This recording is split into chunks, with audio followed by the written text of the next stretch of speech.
I've been telling you for months it was coming. Double masking is now the official position of the Centers for Disease Control. How long before we actually get a double mask mandate for going into stores, for living your life? Friends, time to hold the line.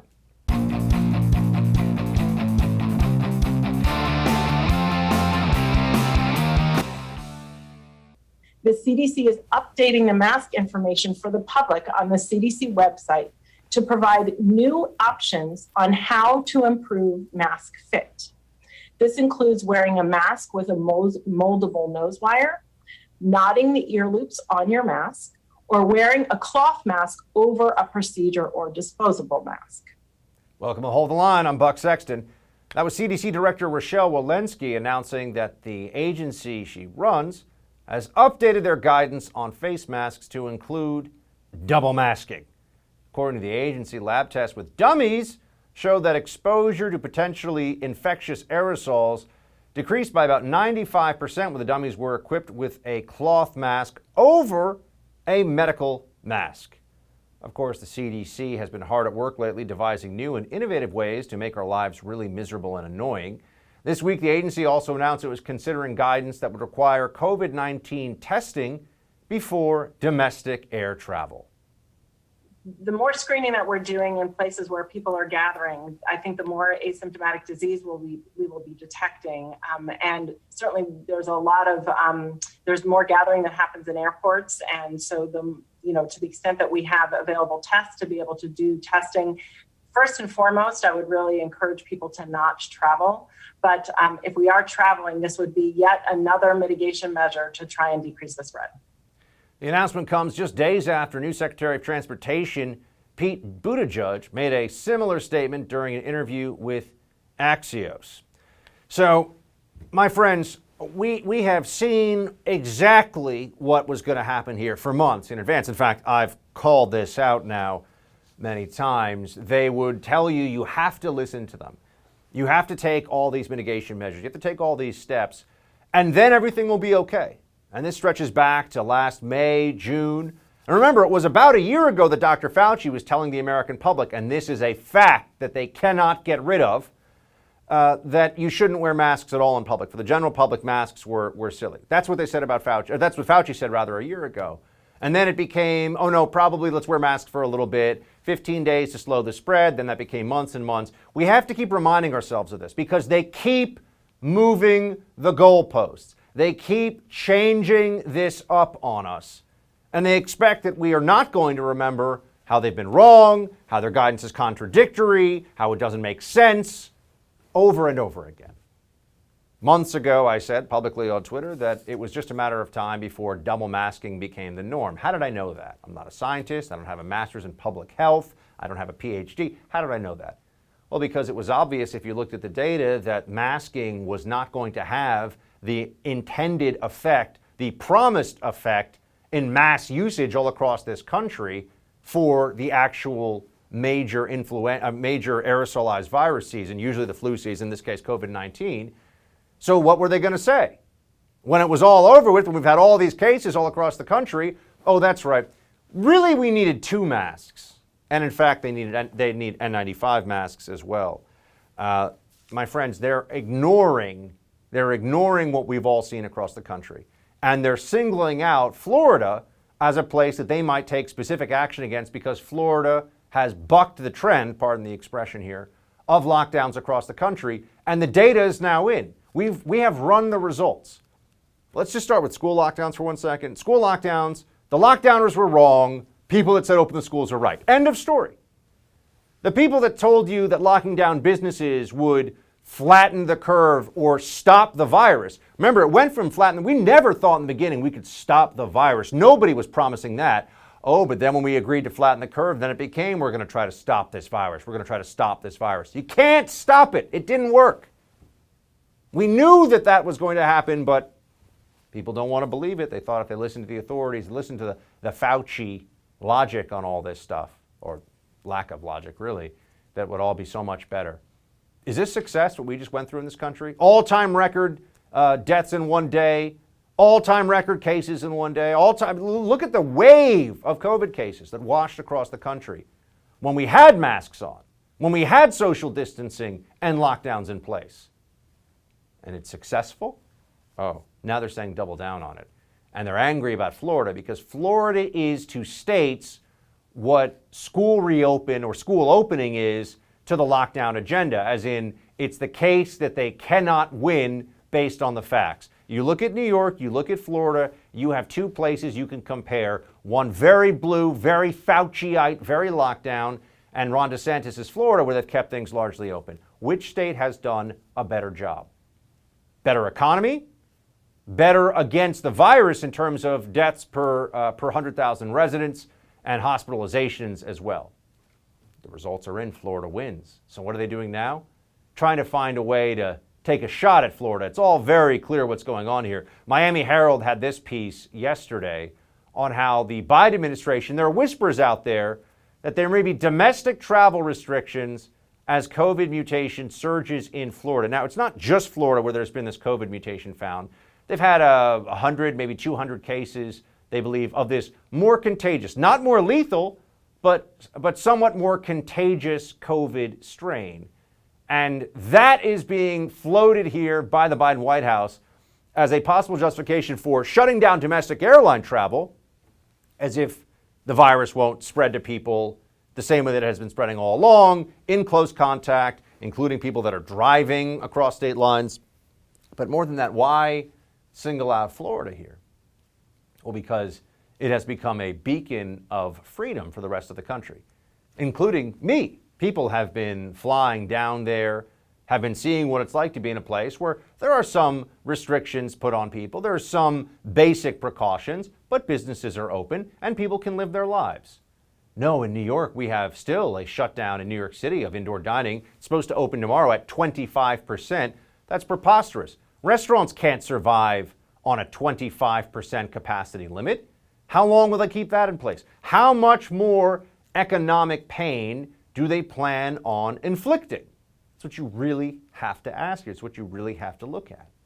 And they don't have any good answers whatsoever. A domestic travel restriction, especially one targeting Florida, is just a kind of political attack. They're doing this because they realize people are seeing what worked and what didn't. And the Fauciites were just not correct. I mean, it just didn't work. What they promised you, if you just do these things, the following good things will happen. That's not how this went. They can tell you otherwise as much as they want. Governor Ron DeSantis knows that specific travel restrictions on Florida would be outrageous. Here's what he said. There was some type of report about potential travel restrictions on Americans and on Floridians, and I think it's an absurd report that they would be doing that. I think it would be unconstitutional, it would be unwise, and it would be unjust. And if you think about it, restricting the right of Americans to travel freely throughout our country while allowing illegal aliens to pour across the southern border unmolested would be a ridiculous but very damaging farce. That's absolutely right. And just to really hammer home the point, Senator Marco Rubio tweeted this out. Biden opposed a COVID travel ban on China, but is considering a travel ban on Florida? Unreal. Indeed. Since the beginning of the COVID-19 outbreak, the left and the media appear to have had a vendetta against Florida's Governor Ron DeSantis. After the break, we'll talk to somebody who knows the Sunshine State pretty darn well. Congressman Matt Gaetz of Florida joins us next. Take me up on this recommendation right now. Go visit doneforyoubuck.com, where you can learn more about my friends at Done For You Real Estate. If you haven't checked them out yet, let me make this easy for you. These guys have found a way to make real estate investing easy and straightforward, and their system flat out works. It allows everyday, hardworking Americans to finally own investment real estate without all the risk and difficulty of doing it on your own. I can't possibly tell you in strong enough terms during this 60-second commercial about why this is so important for you. So how about this? If you visit doneforyoubuck.com, at the top of the page is a podcast interview I did with Done For You Real Estate, where you can hear my experience with their company in my own words. I'll go into the details about how you can actually get started with this, from the loan process to picking the city to picking the house. Visit doneforyoubuck.com, listen to the podcast interview, and give my friends at Done For You Real Estate a chance to show you what they can do for you. DoneForYouBuck.com. Listen to that podcast interview. You'll see. We've all seen the videos circulating of celebrations coming out of Florida after the Bucs Super Bowl victory. Reminds me of the old freedom-loving America that we used to know. But since these party goers aren't holding BLM signs or wearing 2 masks, criticism is pouring in from all parts of the country, and Ron DeSantis isn't having any of it. The Sunshine State's governor took aim at the media, calling out their biased coverage of the pandemic. Check it out. You don't care as much if it's a, quote, peaceful protest, and then it's fine. You don't care as much if they're celebrating a Biden election. You only care about if it's people that you don't like. So I'm a Bucs fan. I'm damn proud of what they did on Sunday night.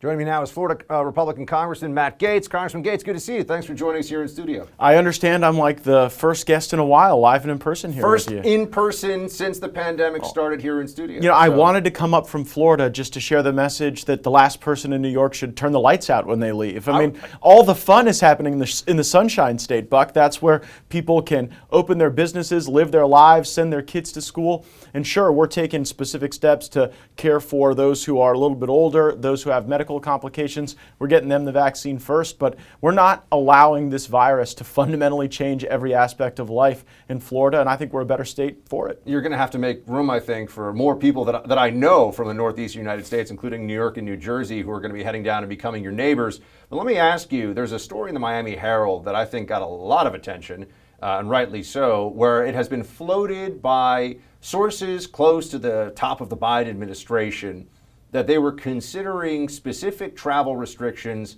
looking at Florida because of the possibility of additional cases of these new variants that are out there. What do you think's really going on when the federal government's discussing the possibility of a state-specific travel restriction, and that state just happens to be the one that has not embraced the lockdown madness? Well, these, I would say, test balloons coming out of the Biden administration, because obviously that's what they are not geared at science. They're not geared at the virus. I don't even think they're geared at Florida. They are geared at Florida Governor Ron DeSantis, because Ron DeSantis is providing some vision at the state level as a counterpoint to the Biden approach to lock everybody in their homes and in their basement and then just expect that we're all going to live these lives of less significance. And I think that Joe Biden likely sees Ron DeSantis as a very strong potential 2024 contender, and so they're doing everything they can to single out my state, Ron DeSantis' state, and to try to make life difficult for us. But you know what? My favorite Ron DeSantis is kind of the defiant, forward-leaning Ron DeSantis. We saw some of the best of it in that clip you just showed, and it's my expectation that our governor will stand up for our people, and we will be grateful to him for that, because we enjoy the fact that we have the freedom that so many places in the American Northeast do not. What can you tell us about where the COVID relief package is standing right now? We've seen so much talk about it. It's been dragged out for many months. Nancy Pelosi could have gone with a Republican-approved package even before the election. We know that didn't happen. 1.9 trillion seems to be the latest number that the Democrats are looking for, which I'm pretty sure is a lot of money even by federal government standards. Where is this, and why hasn't it gotten done yet? Well, you know, because you know Washington, that this is a town incapable of focusing on more than one thing at a time. And so the impeachment trial is soaking up all the bandwidth. It's taking all the attention away from important legislative work that should be done. But Buck, when you're talking about numbers like this, nearly $2 trillion, eventually you have to ask yourself whether or not we're just subsidizing bad lockdown decisions at the state and local level.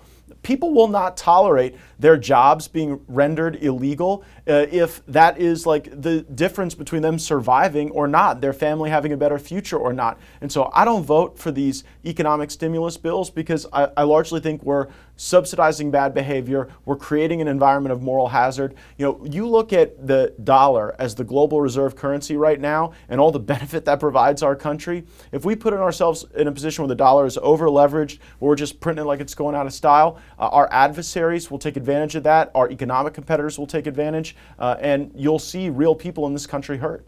You mentioned impeachment. What do you think about what's been going on this week? The arguments the Democrats are making, really straight up claiming that the president called for a violent insurrection of the United States government. We all heard the president. He asked people to be peaceful and patriotic in their protest. But if you look at the presentation of the Democrats' case, it seems to go well beyond January 6th. I mean, they're going back to Charlottesville. They're making the decision to, talk about the governor of Michigan and the president's objections to her lockdowns. And I think that the more they deviate from January 6th, the more this just looks like kind of a greatest hits album of grievance with Trump and not some specific violation, some specific high crime or misdemeanor that would warrant this kind of attention and focus. What do you think the future of the GOP is going to look like once this is done? Clearly, there's an effort by Democrats to try to prevent Donald Trump from running again. They're likely to be unsuccessful in that as a matter of law. We don't know yet, but that's what it looks like based on some Senate votes already taken.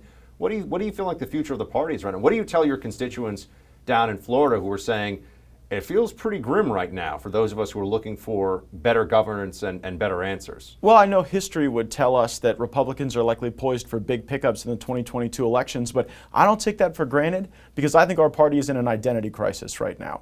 And we have to go through a reformation in our church before we go and proselytize to others.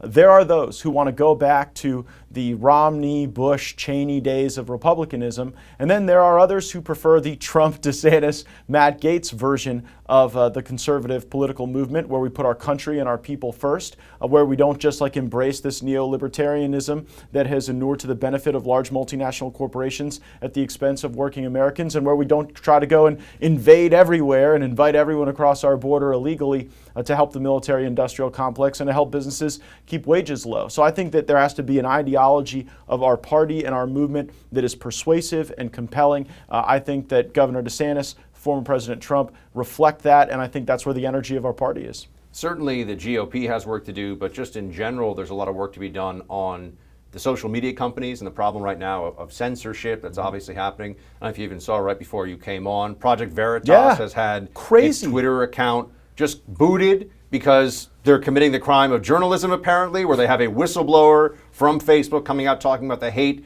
crime, or the hate speech, rather, algorithm that's on Facebook.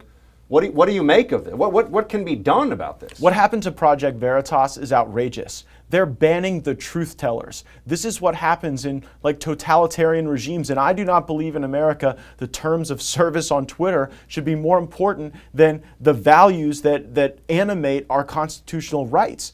And the action from the federal government has been anemic against these tech companies. The antitrust division at the Department of Justice certainly didn't do very much under Bill Barr. They're absolutely not going to do very much under Merrick Garland. And so I think we're going to need more leadership at the state level. And in my state of Florida, we have legislation moving now to divest ourselves from any stock in any big tech platforms that engage in this type of censorship. And I think if more states do that, then that impacts how these stocks will be valued, and maybe we can get their attention by impacting their pocketbook. Congressman Matt Gaetz, appreciate you coming in. Keep Florida free for us, okay? All right, we can't wait to have you down there soon, Buck. Yeah, we need to have a place to go to. Thanks so much for coming in. Cancel culture has taken its latest scalp. Mandalorian star Gina Carano. We got more on that in the Buck Brief. You never thought COVID could actually cost you your home, right? Well, it just might. Here's why. Cybercrime's up about 75%, and by far the most serious cybercrime to worry about is home title theft. That's right, cybercriminals foreign and domestic are now after our homes, and it's a lot easier than you'd think. The title documents to our homes are online now. The thief finds your home's title, forges your signature on a quitclaim deed stating you sold your home to him. Then he takes out loans on your home and leaves you in debt. You won't know until late payment or eviction notices arrive, and insurance doesn't cover you, and neither do common identity theft programs. That's why I protect my home with Home Title Lock. The instant Home Title Lock detects someone tampering with my home's title, they help shut it down.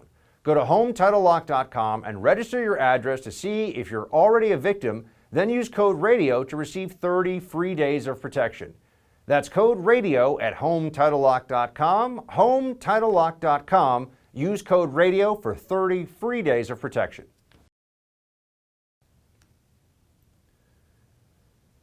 Cancel culture strikes back. In yet another insane example of where our nation is heading, really already there, Gina Carano, star of Disney's The Mandalorian, was recently fired for posting her opinion regarding cancel culture on social media. This despite Disney repeatedly defending far worse comments and posts from other actors and producers on its network. So what's the difference? Oh, we all know the answer, right? Gina Carano is conservative, or at least conservative-leaning, probably center-right, so her views can't be tolerated. If you're a left-wing individual posting similar comments, Disney and other major woke corporations will circle the wagons to protect you and insulate you from all real consequences. Just another example of the double standards that exist in our society. We're going to dive into all things cancel culture and the hypocrisy of the woke-topian left on today's Buck Brief.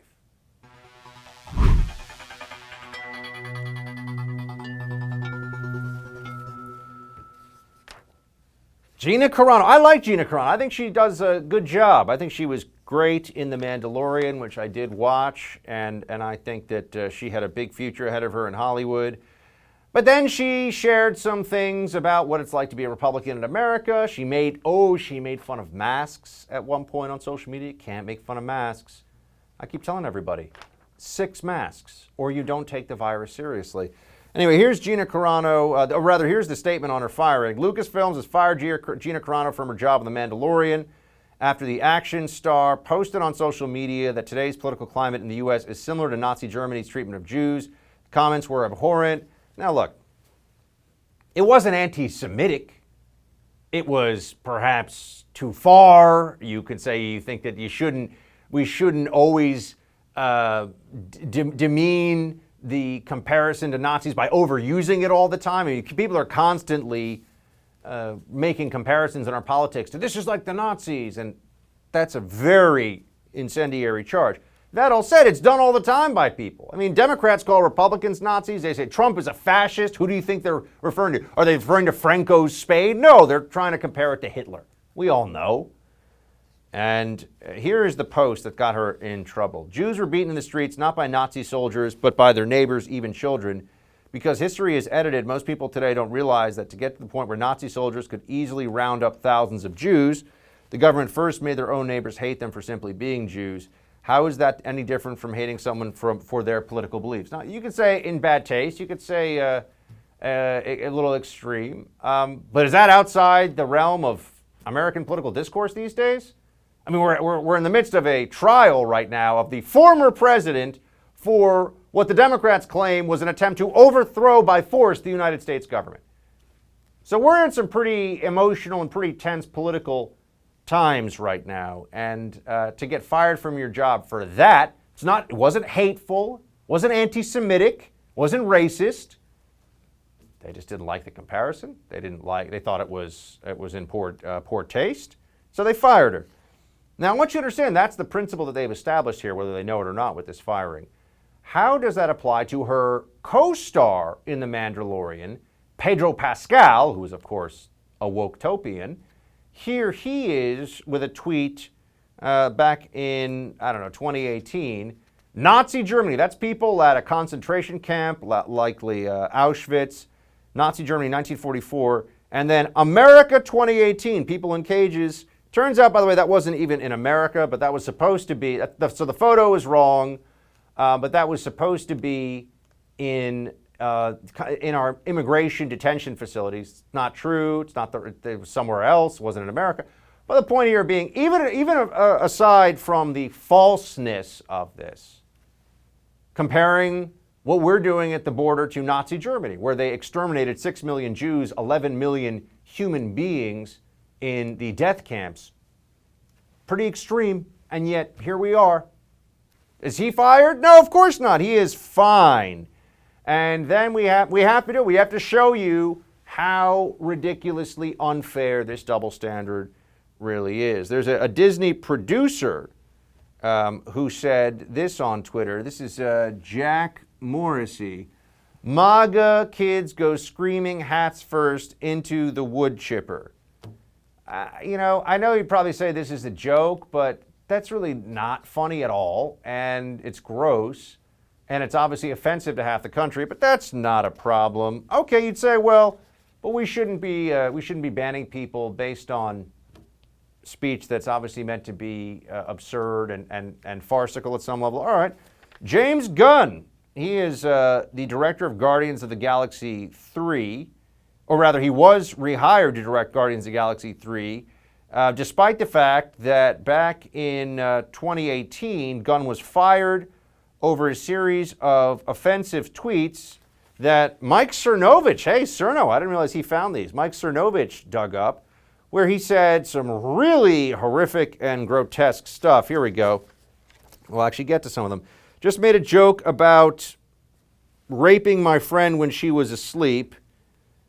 3 men and a baby they had sex with, unromantic movies. The Expendables was so manly, I blanked the out of that. Yeah, I mean, guys, this is outrageous stuff. This is outrageous stuff. And yet he was hired back. Why is that? Because he's left wing. Why is that? Because he's somebody that the Democrats are willing to give a second chance to. The politicization of everything in our society is underway right now. It is already happening. Everything has now become political. You have to understand that. I wish I could say it wasn't the case. I wish we could retreat from this at some level and hope that the other side would just understand the error of their ways. But no, we actually have to push back and fight back on these issues. That means that you're going to have to take action. I have a friend who just sent me today that I don't subscribe to Disney Plus. She sent me that she cut off her Disney Plus subscription as soon as it happens on that day. If you had 5-10 million Americans cut off their Disney Plus subscriptions today because of what happened, they would probably take notice of that. Because just asking them to protect free speech, just asking them to be a part, I mean, Disney is this great American corporation, right? To be a part of the culture of First Amendment free expression that we want in this country, that is insufficient for getting them to act that way.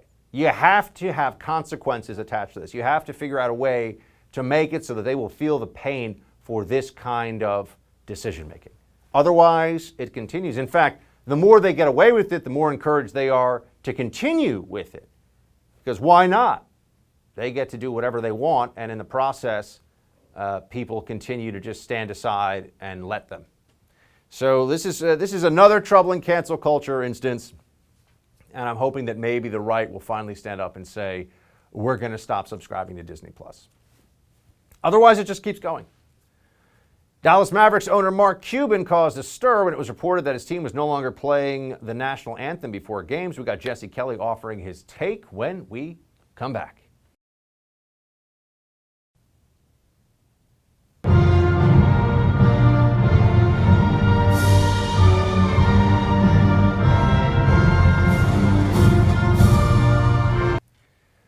Look at that. Members of the Dallas Mavericks and visiting Atlanta Hawks stood proudly for the national anthem during last night's game. Patriotic. This came just hours after Mavericks owner Mark Cuban was rebuked publicly by the NBA. They demanded the team play the anthem before games, a long-standing league policy. The Mavericks, at the direction of Cuban, had not played the Star-Spangled Banner before any of their previous 13 home games, and here's why. Listening to the community, there were quite a few people that voiced their concerns, or really their fears that the national anthem and did not fully represent them, that their voices were not being heard. And so we've had a lot of conversations about whether or not we should play the anthem. Here to weigh in, we have got the host of I'm Right, Jesse Kelly, here on the First in the Jesse Kelly Show on syndicated radio. Mr. Kelly, I don't watch the NBA anymore. You are tall enough to play in the NBA, though, so I feel like that means you have some special viewpoint, if you will, to weigh in here. What do you think? Yeah, look, my viewpoint is so dark and gloomy. I don't even know if I want to just drop right in and just drop it on you right away, but I'm going to anyway, Buck. Look, I don't watch the NBA either. I certainly don't watch the Mavericks. All that kneeling for the flag stuff, I'm done with it. But so I'm not asking people to care about the Mavericks or the NBA, but to know that your entertainment in this country, your major corporations, your entertainment, your Democratic Party, half your Republican Party, your education system is entirely not just beholden to China, a fan of China, and at the same time hating your country is a really, really, really big deal. The Mavericks in and of themselves, it's not a big deal. No one cares. It's an NBA team. Who cares? It is a big deal when half of the United States of America, and a much greater percentage than half of the leaders of every cultural institution, openly hate the place. They openly hate the place. They've been educated to hate the place. They're highly invested in China, who hates the place and wants us to go down. And now we're stuck with this now. And these are our leaders. I know this for a fact. And I'm sorry, I don't mean to filibuster on you, Buck. I know this for a fact. I have some friends, some conservative friends in Hollywood. And they tell me it is a fact. It's not like a rumor. It's a fact. China routinely picks up the phone and calls Hollywood directors and says, I need you to cut that out. I need that scene to go. I need that. And the directors all do it immediately without hesitation. Oh, okay. Yes, master. As soon as you want that. That is such a dangerous place for a nation to be under control like that over someone who hates it. It's shocking. Jesse, Jen Psaki weighed in on Mark Cuban's decision, the White House press secretary. We call her Psaki Bomb over here. Here's what she said. I haven't spoken with the president about the decision by Mark Cuban on the Dallas Mavericks, I should say the national anthem, but I know he's incredibly proud to be an American and has great respect for the anthem and all that it represents. He'd also say that, of course, that part of pride in our country means recognizing moments where we as a country haven't lived up to our highest ideals, which is often and at times what people are speaking to. When they take action at sporting events. And it means respecting the right of people granted to them in the Constitution to peacefully protest. Yeah, I mean, because America is not perfect, it isn't perfect today, it never has been perfect, sometimes you got to spit on it once in a while, I guess, Jesse. I actually am starting to take the position here that I like to see, I like these opportunities to see who in the extremely overpaid, blessed, lottery winner level lucky people out there in professional sports and Hollywood, a lot of places, who really doesn't actually think that they should feel any bond with this country in particular. I kind of like when they expose themselves, actually. Oh, I love it too. I wish we on the right would be more purposeful when they do expose themselves and starving them of the dollars they want. But honestly, as long as we're on the subject, now that you just brought it up, let's talk about an NBA player. I know we're supposed to act like these are all the downtrodden oppressed, but in general, we're talking about somebody who's 6'8", 6'9", a millionaire so many times over. He can't walk from here to the 15-foot away bathroom without having 10 supermodels throw themselves at him. He's driving a Porsche. He lives in 10 different mansions. He travels the world in luxury, bathing in champagne and eating caviar at all times. And this is the guy who genuinely thinks, it's not even really a criticism of them. This guy genuinely wakes up in the morning and thinks, this place sucks. He's a guy with life on a silver platter. And it's not like they don't work hard. I realize they work hard to get there. But all these guys, I know it. My wife was an athlete in college. They're treated like stars in college. They're treated like stars in high school. And then they get to the NBA and then they find out about stardom. And yet they hate the place. And that is the American left summed up. The NBA is the perfect example of it. You're there, you're on your iPhone, I got my DoorDash today. I'm in my climate controlled pod on my perfect highway, driving to work, which will also be climate controlled. Never gonna miss a paycheck. Everything's fine. Man, this place sucks. That's the American left summed up perfectly. I gotta say, I think we're in the wrong business, Jesse, after that description of what NBA players have. That sounds like a pretty good deal, though I have to grow about a foot. But tell me this, you also had Gina Carano canceled today. And this is one of these things where you always have to look to see, because you never want to say, there is such a thing as a line that a normal person would say, all right, you really shouldn't say that. I don't think you should get fired, unless it's incredibly egregious. Look at the stuff that she did. She didn't even cross any lines. She made fun of some people for masking. She compared Democrats' treatment of Republicans to how people treat, to Nazis treating people. Democrats call Republicans Nazis and say that we have concentration camps at the border all the time. They say all this crazy stuff, but she gets fired? I know we know this happens, but when are people going to understand? Until the right does something in response to this, we are just feeding the crocodile, watching it get fatter. It does not get full. It never gets full. And this is the problem, Buck, is that you're one of the few, sadly, you're one of the very few people on the right who acknowledges the nature of what we're facing. I call these people communists all the time because that's what they are. They're cultural Marxists. Understand that's what you're seeing out there when you hear about women's rights, all these different aggrieved groups out there. This is the cultural Marxist movement. This is how the commies change their language to appeal to America's kind nature and then take over and destroy everything. Gina Carano didn't get fired because of that post. There's nothing fireable in the post. It's a historical perspective on the thing. She got fired because she's on the right, and they'd been looking for any excuse they could find to fire her. But what I want people to take from that is not that they fired her. What I want people to take from it is the left woke up this morning after they got her canned, and they didn't have a celebratory beer in the morning. Woohoo, we got one. The left woke up this morning and immediately went on to the next thing and the next thing and the next thing, because the communist never sleeps. He's never satisfied.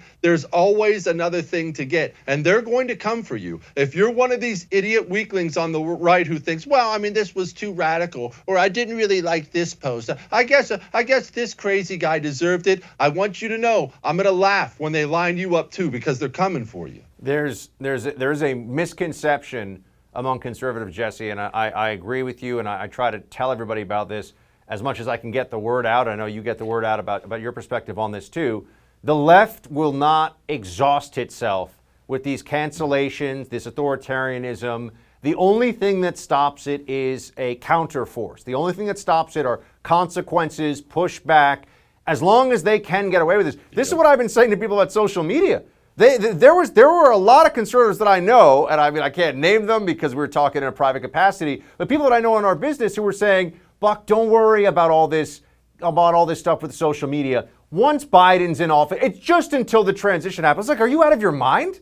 Facebook and Twitter realize they have basically unchecked power to control the U.S. political conversation, which means they effectively have control of the psychology of the wealthiest, most powerful, most influential country in the history of the planet. You think they're just going to be like, yeah, you know what?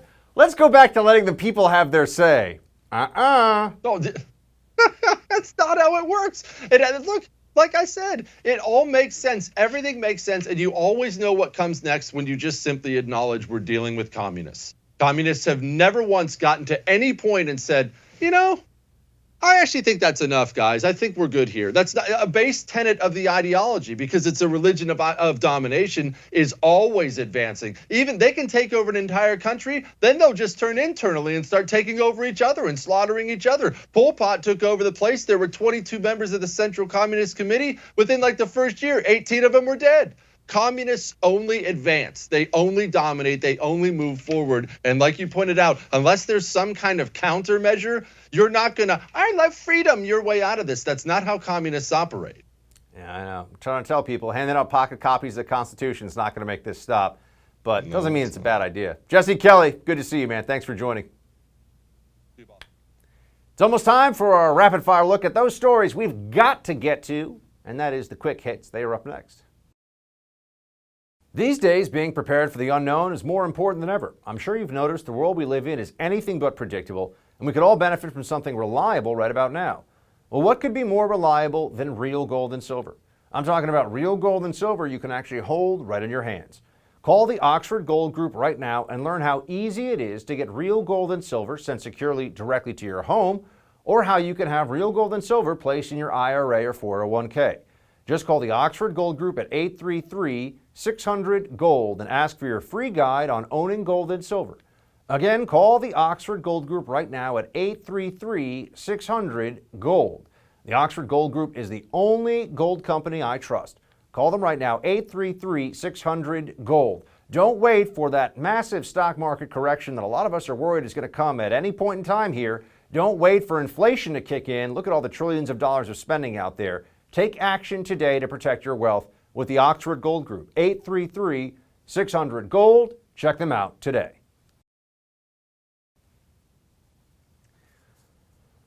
Warner Media vandalizes some classic movies to create mask propaganda, and NBC News' Andrea Mitchell needs to brush up on her Shakespeare.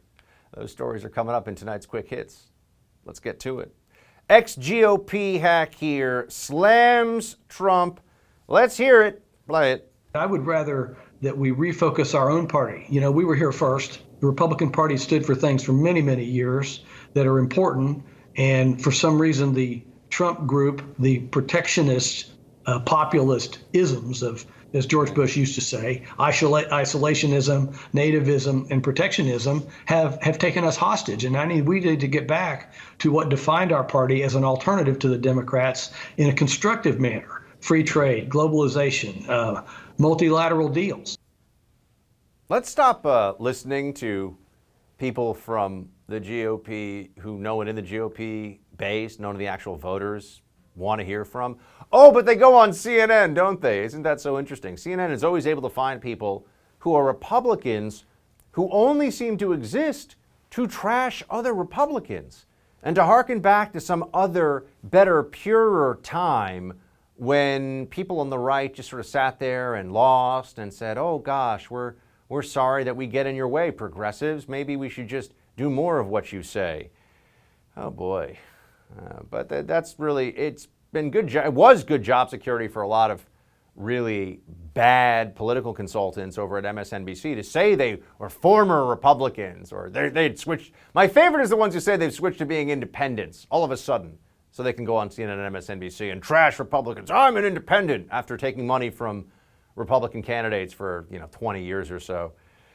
And then there were the impeachment proceedings today, and it is not possible to exaggerate the degree of exaggerations that you're hearing from members of the Democrat Senate in all of this.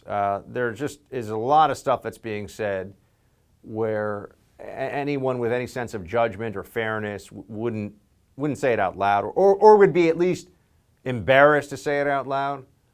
But here is Senator from New Jersey, former presidential candidate, by the way, Cory Booker.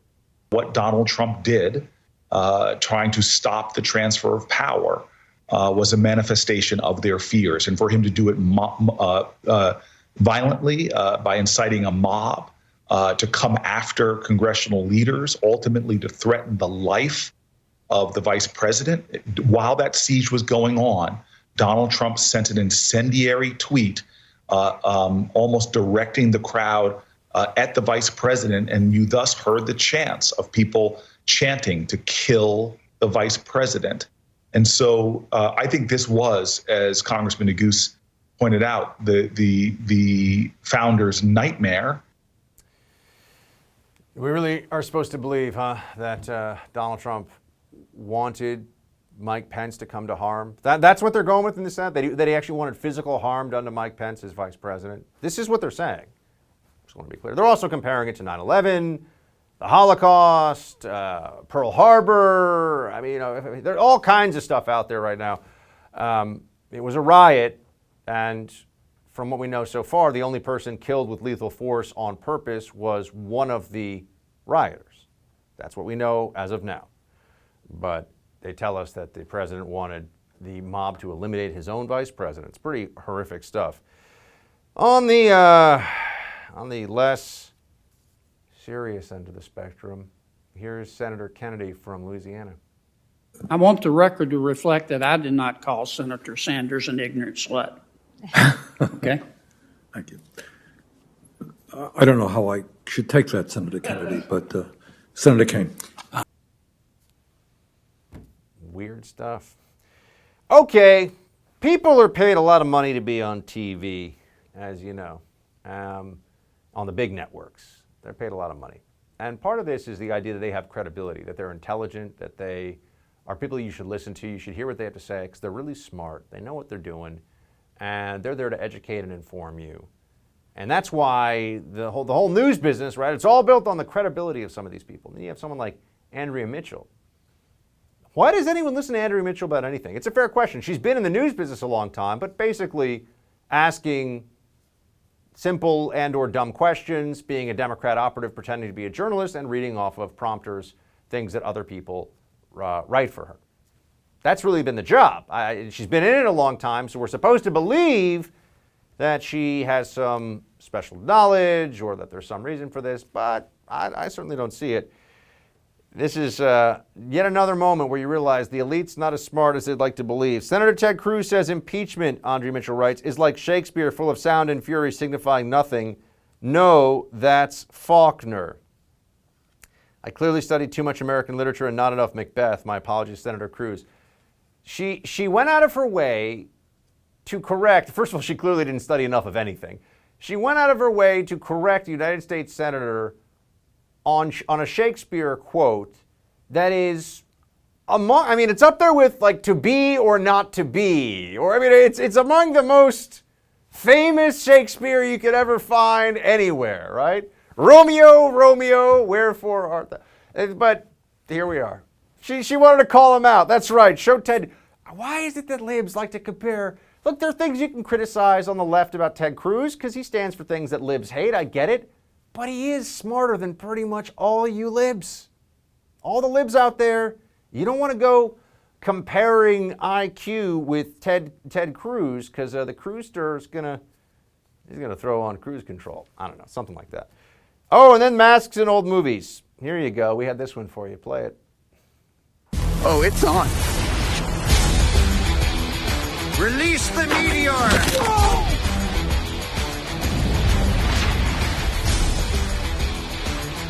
He's looking at you, kid.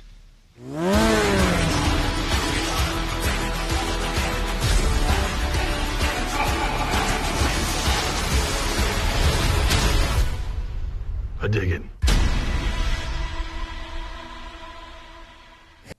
Soviet level propaganda. That is what that is. When they go back and they take movies and they make it look different to make this kind of a point, I mean, this is absurd. One day they're going to try to make me do this broadcast wearing a mask, and I will fight them on that. That's it for tonight's Hold the Line. The No Spin News with Bill O'Reilly is up next. Shields high.